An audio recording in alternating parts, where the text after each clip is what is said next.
मीरा भाईंदरकरांसाठी मोठी आणि दिलासादायक बातमी समोर येते। दहिसर मीरा भाईंदर मेट्रो मार्गिकेतील काशीगाव मेट्रो स्थानक आता अंतिम टप्प्यात पोहोचले।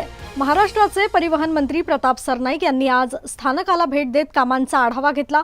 सुमारे 7 वर्षांपूर्वी सुरू झालेल्या या प्रकल्पाला आता वेग आला असून चाचण्या, साफसफाई आणि तांत्रिक कामे अंतिम टप्प्यात सुरू आहेत। लवकरच अंतिम परवानगी मिळताच हे स्थानक प्रवाशांसाठी खुले होणार आहे। अत्याधुनिक सुविधा, एस्केलेटर, लिफ्ट, डिजिटल तिकीट प्रणाली आणि सुरक्षा यंत्रणांनी सुसज्ज असे हे स्थानक मीरा भाईंदरकरांच्या प्रवासाला अधिक जलद, सुरक्षित आणि सुलभ बनवणार आहे।